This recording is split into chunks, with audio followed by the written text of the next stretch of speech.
What is the subject? What is the subject that we are going to discuss this morning? Anatta. Dukkha. Oh. Now no more dukkha, isn't it?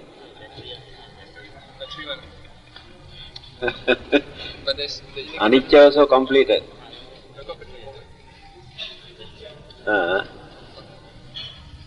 So now anatta. So what is the English word for anatta? No, so in the end we cannot find any substance to remain forever without changing. That is called unsubstantiality. Do you know, religion is a very peculiar subject. Religions always try to explain something which we cannot understand. This is the duty of a religion. If we can understand, we do not pay much attention. Take for example, religion talk about God. There is nobody in this world who has seen the God. But belief is very strong. No one can prove actually the existence of God, only belief. Religion talk about heaven and hell. People very strongly believe that there is a heaven and there is a hell, but no one has seen and nobody knows where they are. Religion also talk that there is a soul, but nobody knows what it is and where it is, how it took life.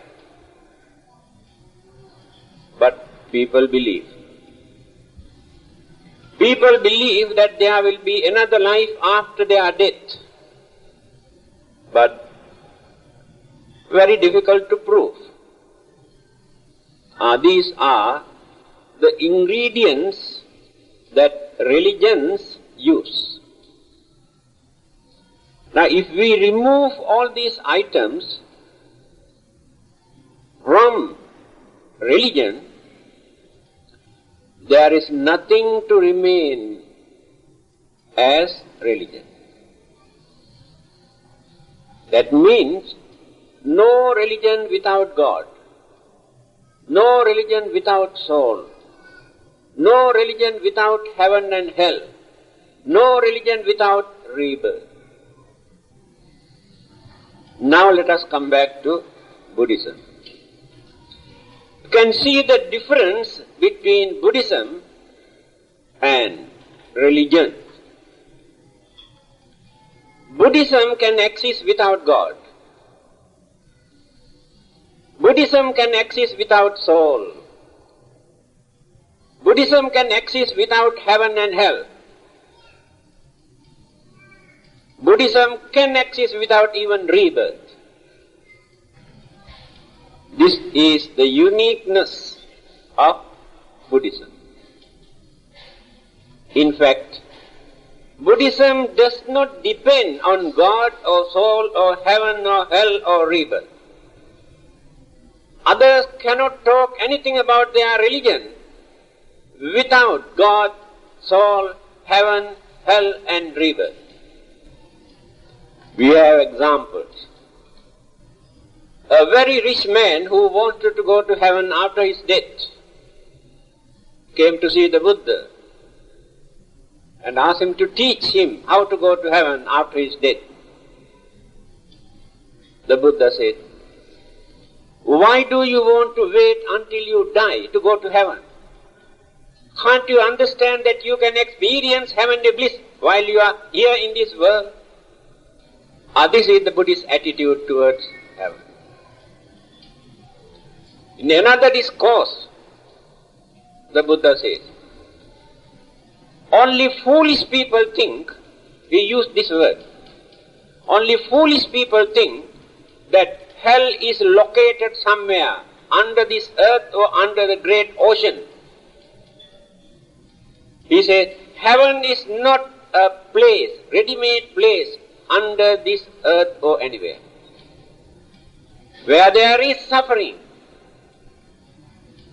those living beings, either as in humans or animals or in any other forms, they are in hell. This is the Buddhist concept of hell. Rebirth. A group of young people came to see the Buddha, and they mentioned that they don't believe that there will be another life after their death. The Buddha says, you should not worry about it. Just forget. Don't worry about your future or next birth. You must fulfill all your duties and responsibilities while you are living here in this world, whether there is rebirth or not. This is the Buddhist attitude about rebirth. Then come to this item, Anatta. Sabbe sankhara dukkha. All those component things, conditioned things in this universe, they are component things. Why? Combinations of certain elements and energies. So all these living beings, living things, matters and elements are component things. Combinations of many things. It is natural that these combinations won't remain forever without changing and create some sort of unsatisfactoriness in the end. This is natural. It is not an act of God or devil or anybody. All these are natural occurrences. That is why he says, Sabbe sankhara dukkha. All these living things face, experience unsatisfactoriness. What is it? Human beings, animals, devas, Brahmas, even plant life experience dukkha, unsatisfactoriness, clashes, friction. That is called dukkha. Then the feeling that they experience because of this friction is called dukkha, suffering, physically and mentally. Anicca. Sabbe sankhara anicca. All those component things are impermanent, changeable. Never remains without changing, decaying and decaying. This is called anicca. That is also due to combinations of those elements and energies, ingredients. Natural occurrence. God or devil had nothing to do with this. They are also subject to the same universal nature. Now, Sabbe Dhamma Anatta. Here, the Buddha did not use the word Sankhara. He used the word Dhamma. All the existing Dhammas are Anatta. That means there is no substantiality, entity that which never change or decay or disappear. But he used the word Dhamma because of space and nirvana. If he used the word Sankhara, we cannot include a space and nirvana because they are not Sankhara, they are not conditioned things, they are not component things. There you cannot find any ingredients, elements or energies free from all these things. Therefore they are known as unconditioned things. All the other things are conditioned. Nirvana and space are unconditioned. But when we use the word Dhamma, a space and nirvana also included there. They are not component things. So even in space or nirvana also, we cannot find this so-called soul. That is the idea. Remember, why the Buddha used the word Dhamma here in one place, Sankhara in other two places. Then what is this? This idea was originated few thousand years ago, before Buddhism appeared in India. Creator, Brahma, he is responsible for this Atma or soul. First he created this soul. After his creation, this soul went on evolving, changing, developing from various sources, through various sources, into plant life, from plant life into animal's life, from animal's life into human's life. The soul created by Brahma, the Creator God. Then allow human beings to make use of their life by using this soul as nucleus in their life. When they use this soul through their five senses and mind, either they purified this or they pollute it. Those who abuse and misuse by using this had to remain for a long period in this samsara, wheel of existence. Those who purify this soul without polluting, misusing it, after for a short period, the God, the Creator, again absorb into the same Brahma world. Then the eternal life will be there. That is called union with Brahma. This is the Hindu concept of eternal salvation. The soul created by the God, when it is completely purified by the man, using his mind, absorbed by the God, and allow this person to remain or to lead a permanent or eternal life. Those who have abused and misused and polluted this soul remain in this samsara by taking different forms, either as suffering, either human beings or animals or ghosts or devils or spirits. Then there will be suffering. So the God is watching how we use our soul. So one day, when the God would satisfy by knowing we have not polluted this, then again He will take one by one, release us from suffering. When this belief was very prominent in India, so more than 2,500 years ago, the Buddha appeared. He analyzed, explained. There are many discourses, debates, dialogues, arguments regarding this subject. When you read Majjhima Nikaya, Sutra Pitaka, Digha Nikaya, Brahmajala Sutra, you can see how the Buddha has analyzed, explained this concept of soul or Atta. He says, at that time,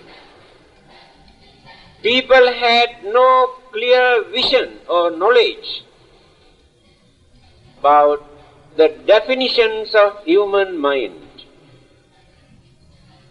It is due to the lack of understanding of the nature of human mind, people have created this concept of soul or Atta. Because when we analyze all the existing ingredients in our life, matters or elements or energies, there is nothing to remain as soul. Let us take 4 mental faculties. Combinations of these 4 mental faculties is called mental energy. Our Vedana, Sanya, Sankhara, Vijnana. Our feeling or sensation, one of the mental faculties. Body cannot experience this. Our recognition, identification of all the existing objects is done by another mental faculty. Then, all our habits, good and bad habits, our natural inclinations or attachments or likes and dislikes, hobbies, nature, character, temperament, moods, attitude.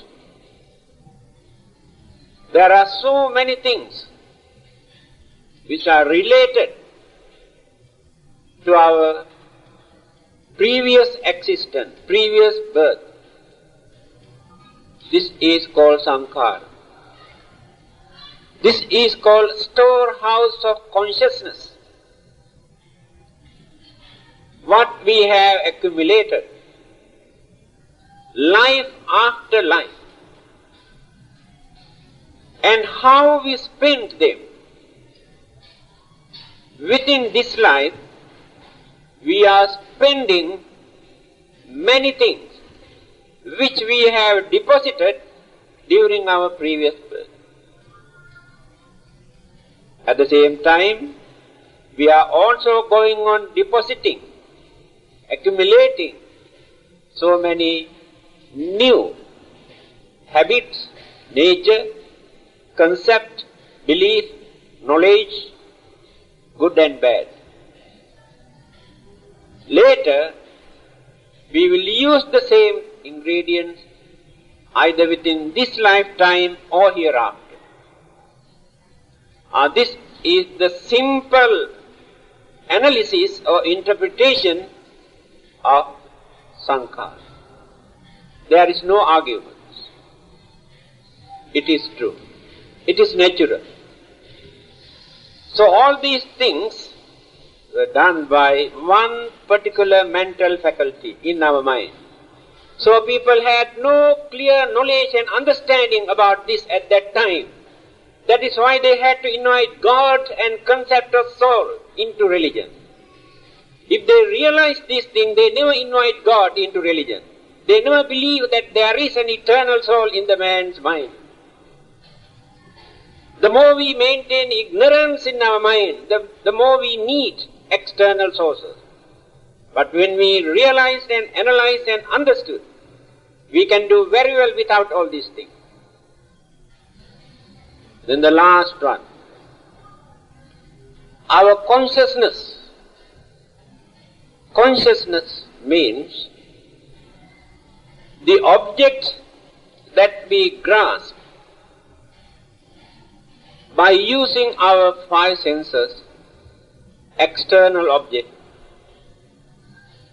We create concept ideas and belief. Again we create imaginations in our mind, whether true or not, right or wrong. Our own imaginations, then our sensation, identification, mental habit. First three mental faculties. Combinations of all these things turn into one mental faculty, that is called consciousness. Now this is called human mind. Very rich, very advanced, very fortunate. Only human beings can use all these mental faculties. Animals, a spirit, ghosts, devils, even devas or Brahmas also cannot use all these four mental faculties. That is why they cannot become a Buddha. Only a human being who can use all these mental faculties.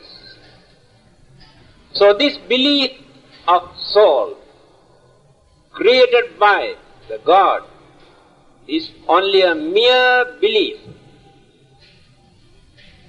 No evidence to prove.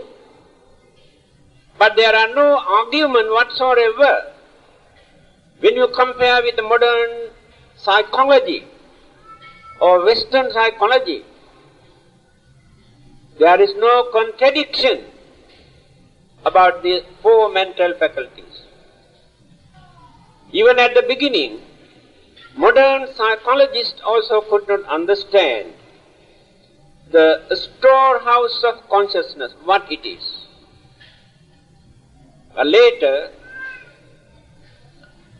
Carl Jung and William James, these two psychologists acknowledged and explained, yes, there is something in our human mind which is called collective consciousness.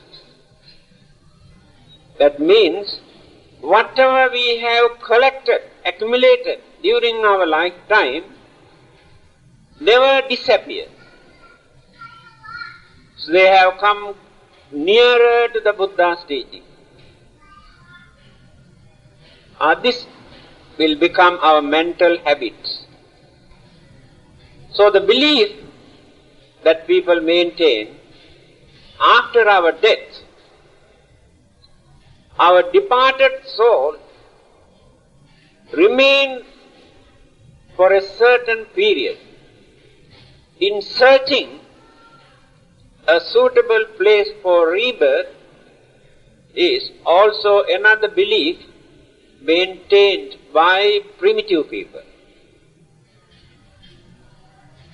A soul cannot remain anywhere without landing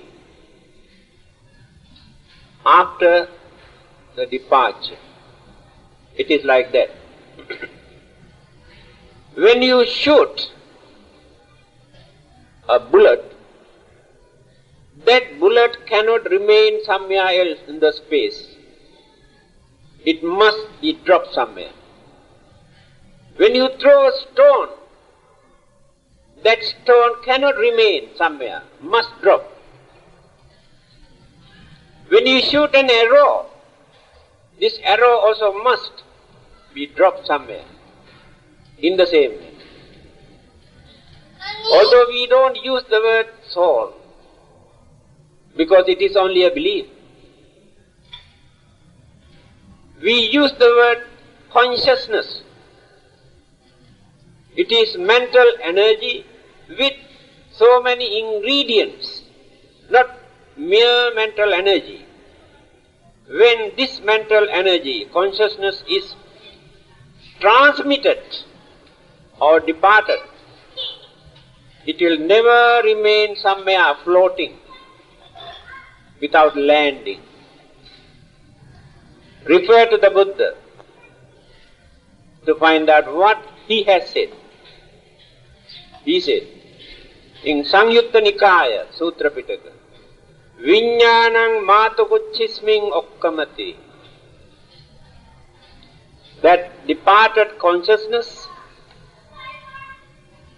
will enter into a mother's womb. Mother's womb, there are three modes of birth.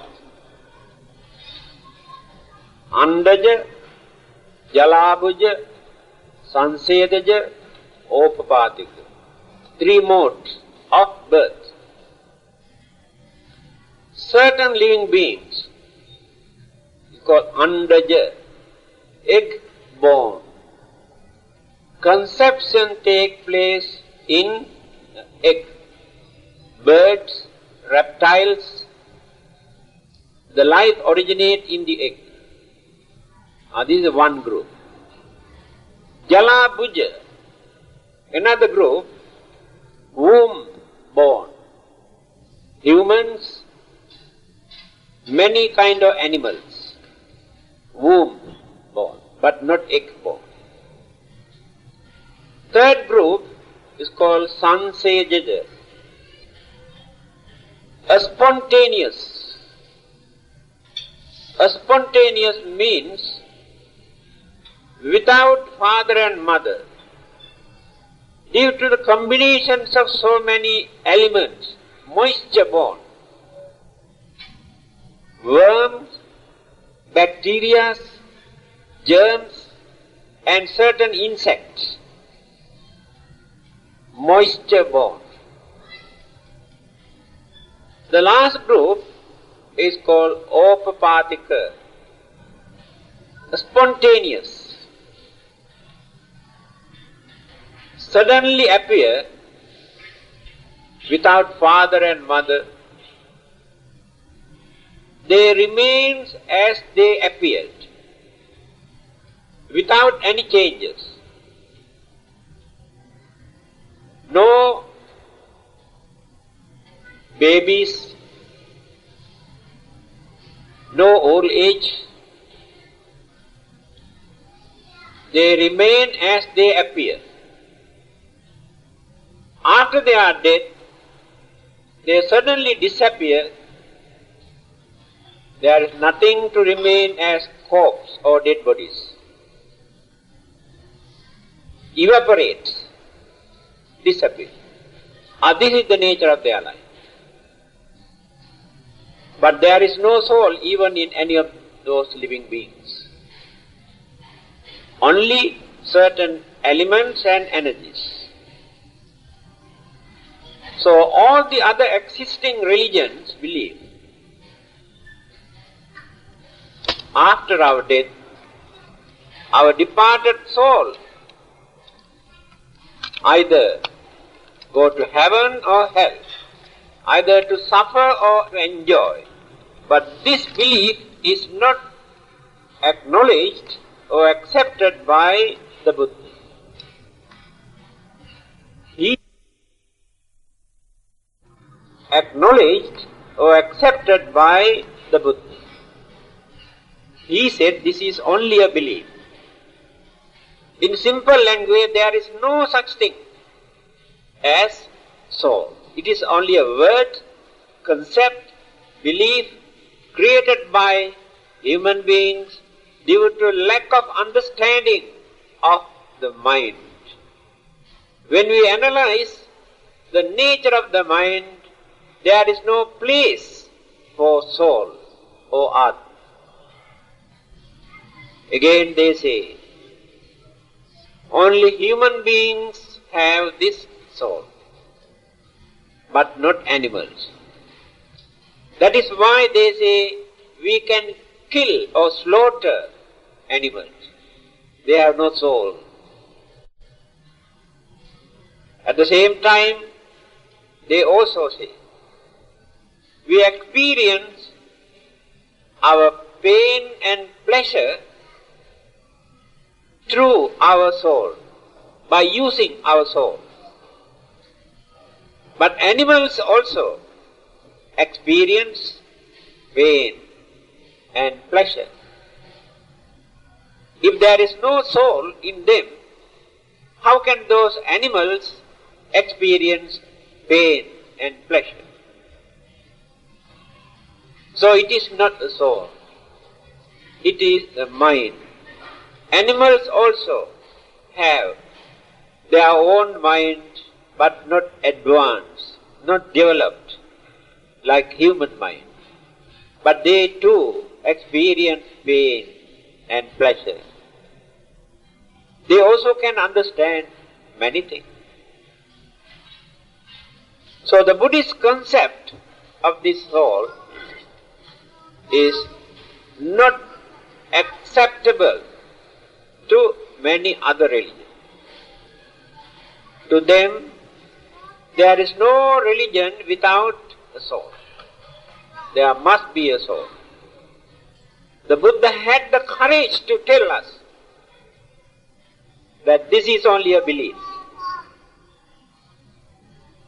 When he analyzed by using his enlightenment, not simply by using his mythological belief or traditional belief, but by using his enlightenment, he analyzed and explained there is no such thing as soul, although we use in our common language.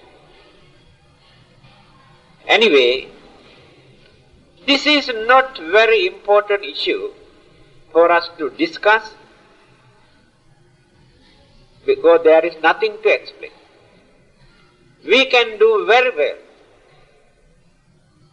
without depending on soul, without maintaining any concept or belief in soul, by understanding, analyzing the human life. What is this human life? This is called Pancha Khanda, 5 aggregates. Aggregate means heap, 5 groups. These 5 groups first divide into 2, Nama and Rupa. Nama means mind, energy. Rupa means elements or matters. 2 groups. Mental group, elemental group. Again, elements analyze into 4.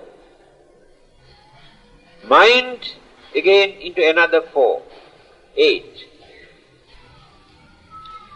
What are the 4 groups in our elements or Rupa? This form or this vision, the formation or the structure is called Rupa. Formation, shape.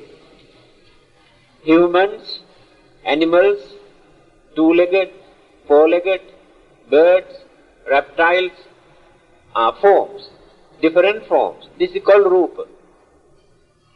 Then plant, a stone, rocks, hills, jungles, rivers, all these are Rupa. Visual object, tangible object. Why does it call Rupa? What is the meaning of Rupa? Rupam Rupana Lakkana. The nature of Rupa or the formation or the form is that which decay, change. Sun or heat, wind, storm, water, climate, all these things contribute something to change the existence of forms. That is how changes take place. Then, now if you keep a piece of wood or chair outside for a few months, you can see the sun or the heat or wind and water damage this existing object. That is called rupa. Now if we go and stand there under hot sun for many hours, the color of our skin or the complexion change. This is the nature of rupa, which is changeable due to the existing sources. So all these existing elements and matters are changeable. One existing element changes the existence of another element. One element turns into another element. When you keep cup of water in your fridge, in the freezer, next day you can see a piece of stone there. No more water. So solidity turn into fluidity. Solid become fluid. Solid is one element, fluid is another element. But here, solid turn into fluid. You keep this glass of water again for a few hours on the table, again goes back to fluidity. So everything that exists in this world are changeable. This is the nature of form, rupa. So the combinations of these four, solidity, fluidity, heat energy, and the wind or the motion, these four are responsible for the formation or the existence or the appearance of any kind of rupa or the form. One group. Then the other group just now I explained, nama or the mind. These four mental faculties, our feeling, sensation, one group. Then our identity or recognition, another group. Our mental habits, good and bad, another group. And accumulations of object through the senses and other mental faculties, another mental faculty. So when these two groups join together, combine, this is called component, conditioned thing. The life exists because of the combinations of these two groups. In these two groups there are 8 units. Then the life exists.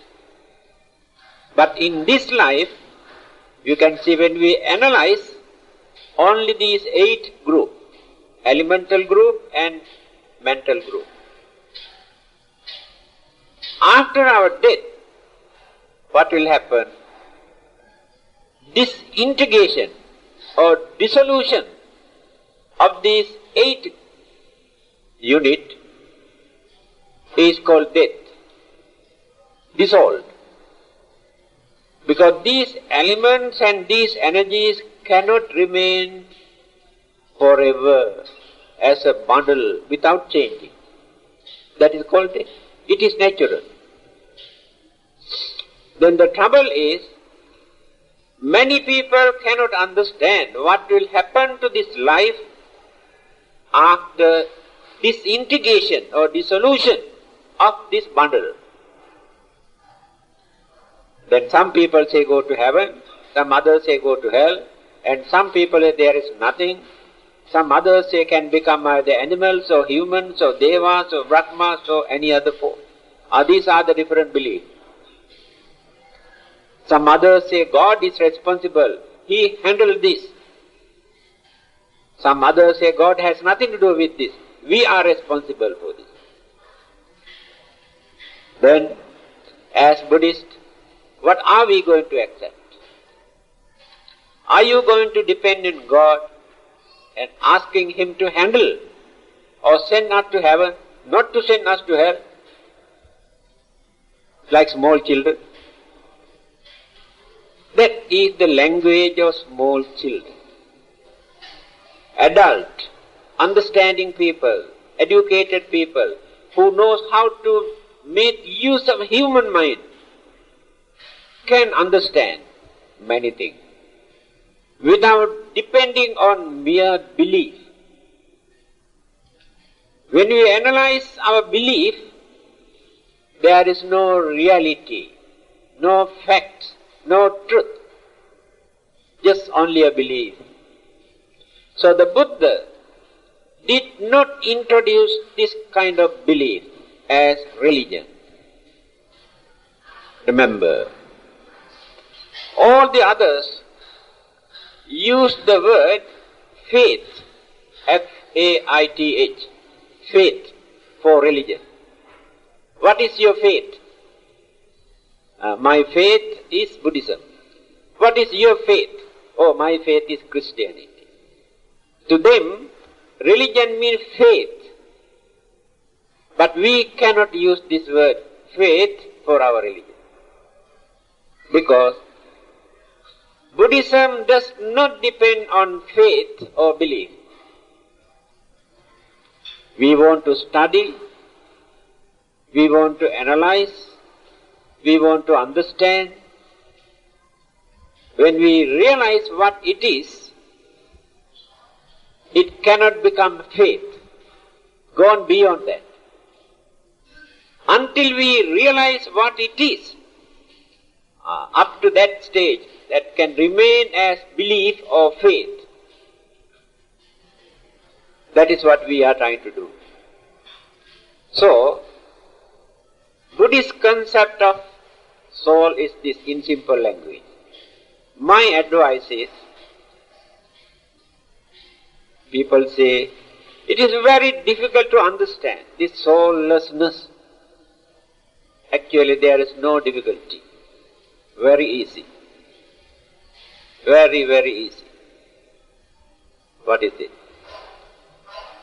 Just ignore. Finish. Don't bother about that. Don't talk anything about this. Because it is only imagination. It is only a belief. It is a faith. In reality, there is nothing. Because in Buddhism, it is very clearly explained how the human life, human mind function, work while we are living here after our death. Then why do we worry about soul? It is not necessary for us to argue. I did not say anything. Just kept quiet. When he left, the other disciples came and asked, why? The Buddha did not say anything.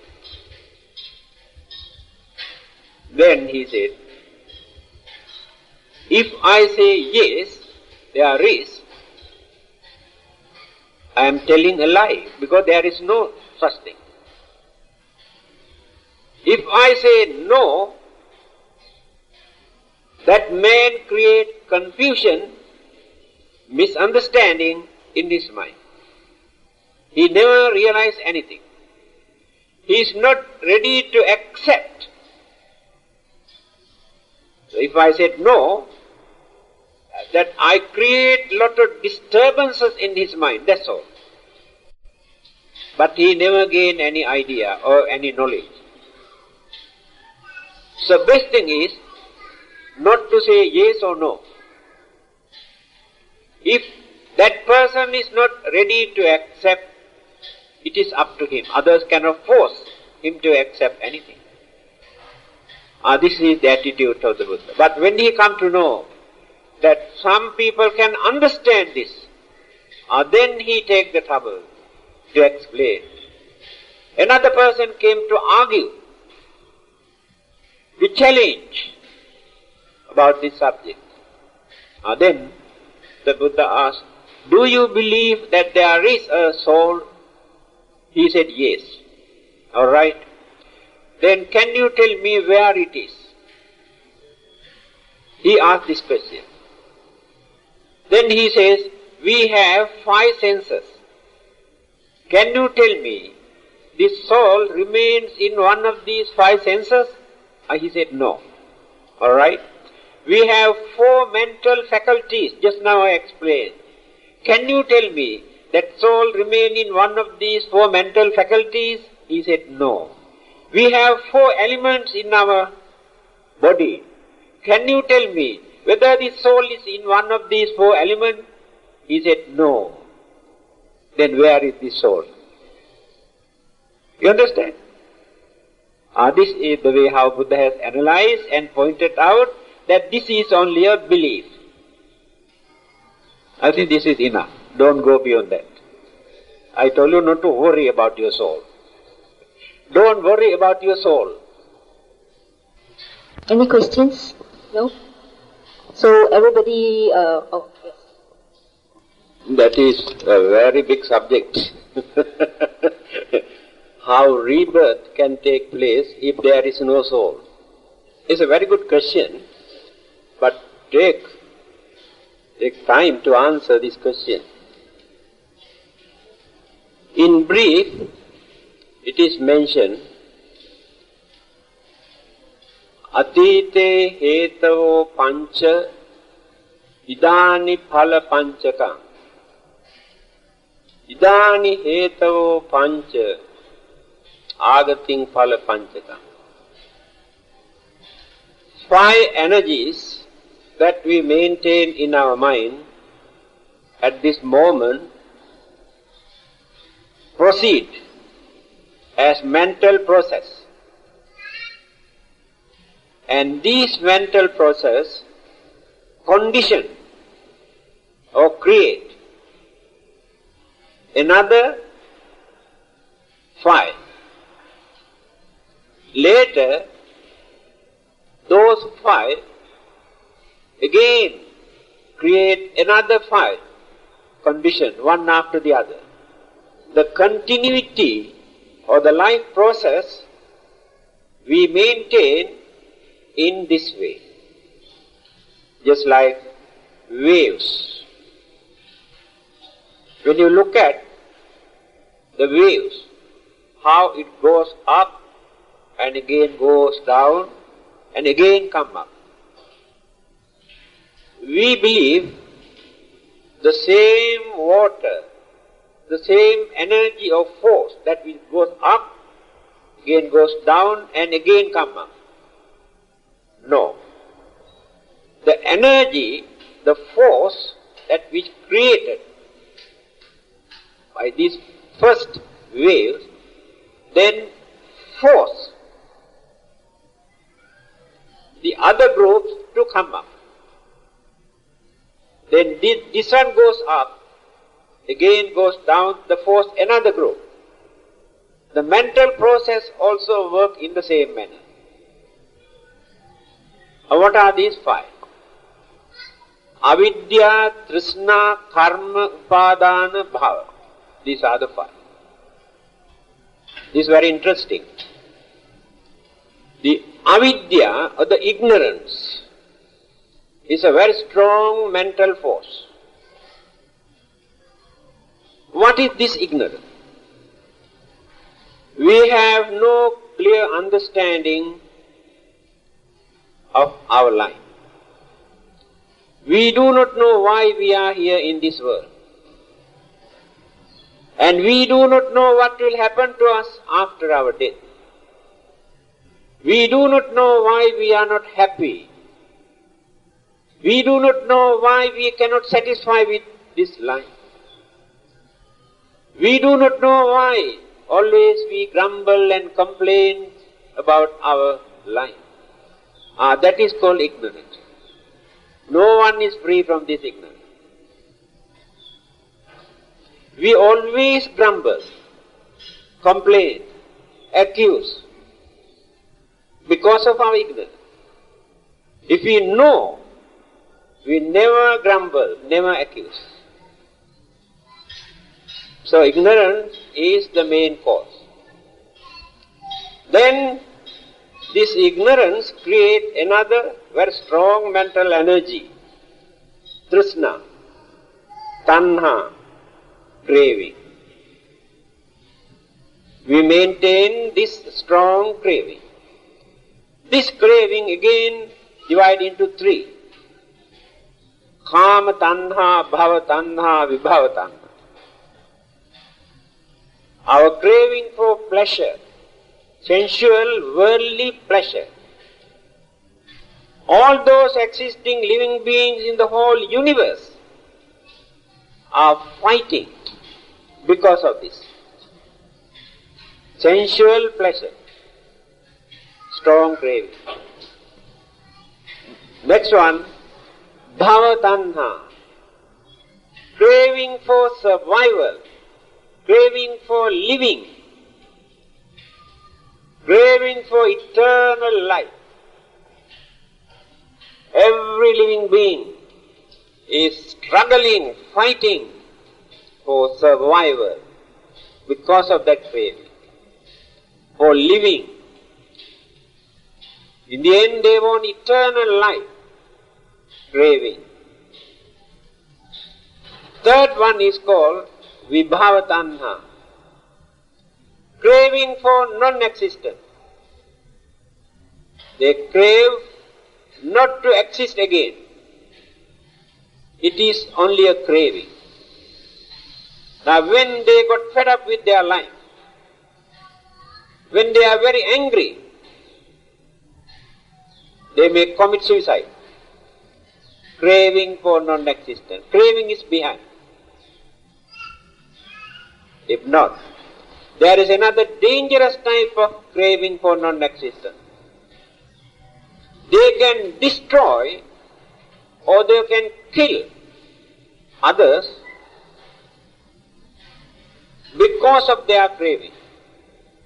That means they don't want to allow others to use their things, their belongings, their property.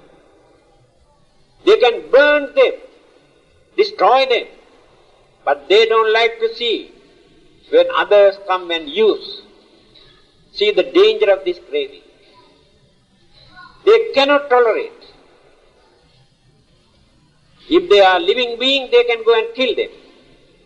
If they are certain things, they can go and burn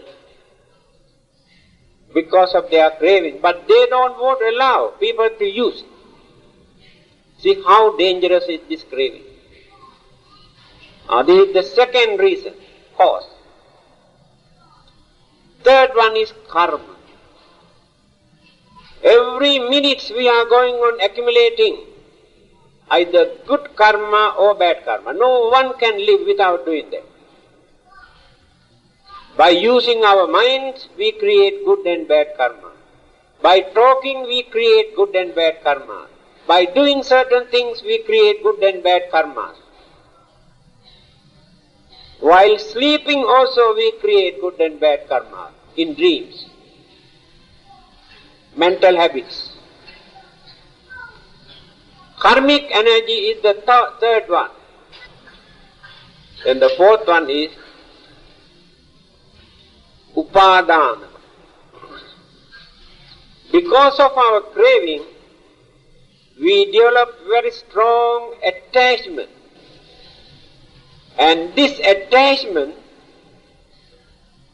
becomes the fourth mental energy in our mind for us to proceed all our mental process towards that direction.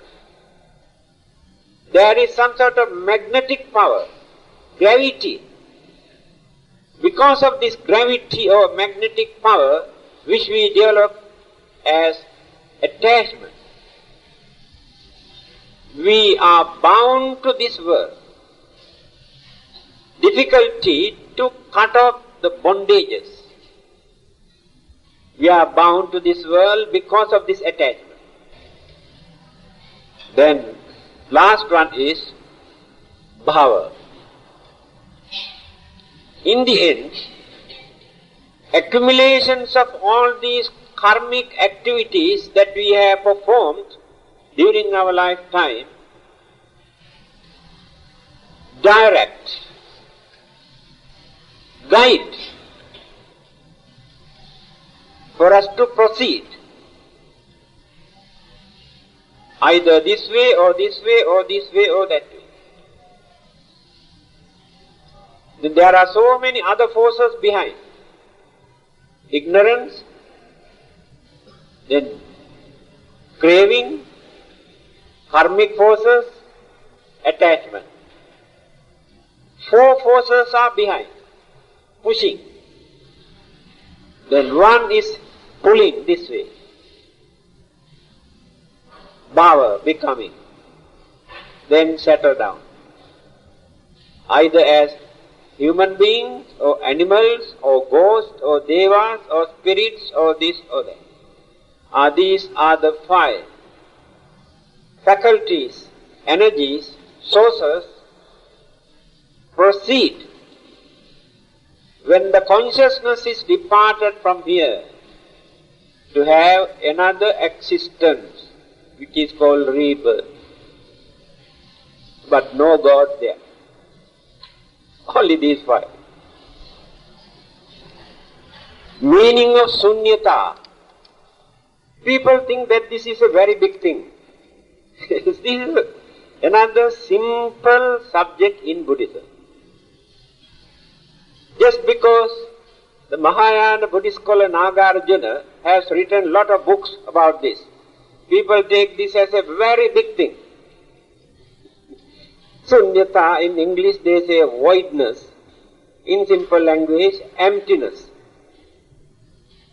Just now I explained, when we analyze all the existing component things combined together as a bundle with elements and energies, when we separate all the energies and all the elements, go on analyzing, in the end there is nothing to remain as an entity or permanent object. Unsubstantiality is there. Modern science also very clearly explained the same thing, Albert Einstein. When we analyze the whole universe,